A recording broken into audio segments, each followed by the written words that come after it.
Welcome back to The Price of Business. I'm your host, Kevin Price, talking to you about you and your business.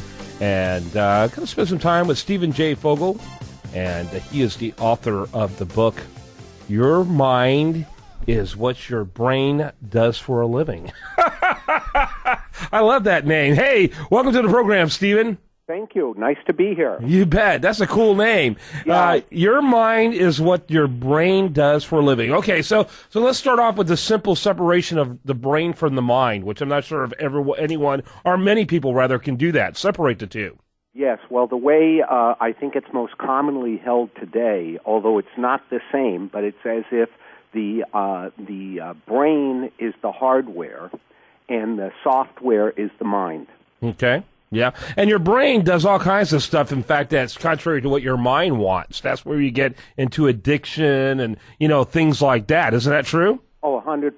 It's we get this kind of habitual behavior that more often than not, depending on different things, like addiction has to do with literally being addicted. Your body gets used to something and craves more of it. Mm-hmm. There are things that, like people can be addicted. We talk a lot about today their cell phones.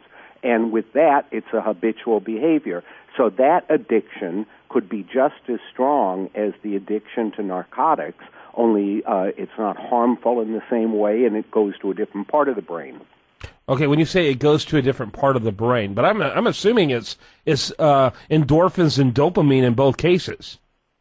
Yeah, well, there's chemicals that handle everything because the way the brain operates, where we think of things electronically, so we think of things how they connect electronically, which is wires and things like that. With the brain, they have synapses, which are kind of like the spark plug of a car.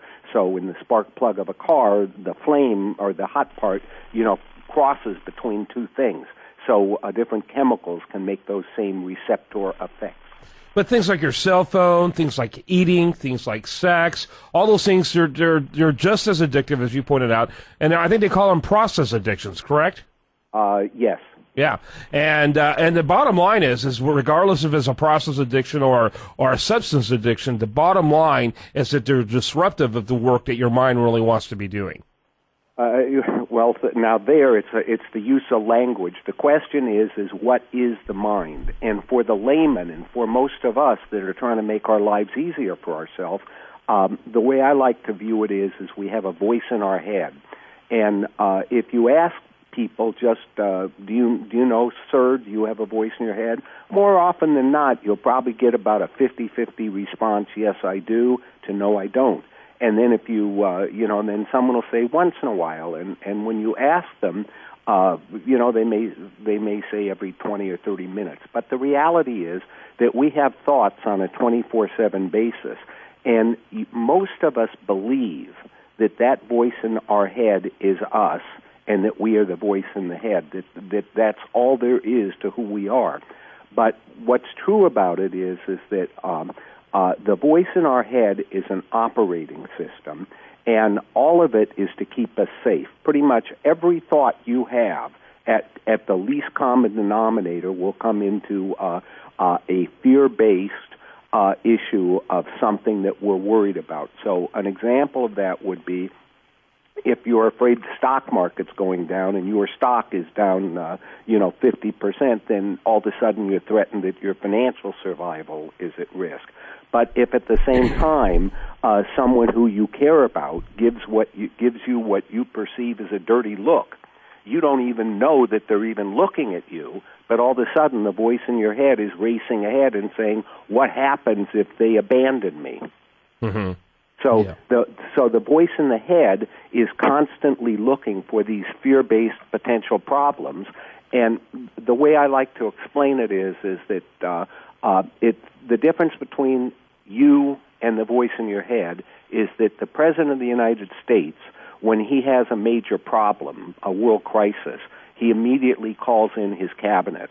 And the cabinet is like the voice in his head, only the Secretary of State will often say we need to have more diplomacy, and the Secretary of War will say, well, we need to bomb those people, and maybe the Secretary of Agriculture will say we need patience. So if you're the President of the United States, and if you believe the voice in your head is you, then you just do whatever it comes up. You bomb the people.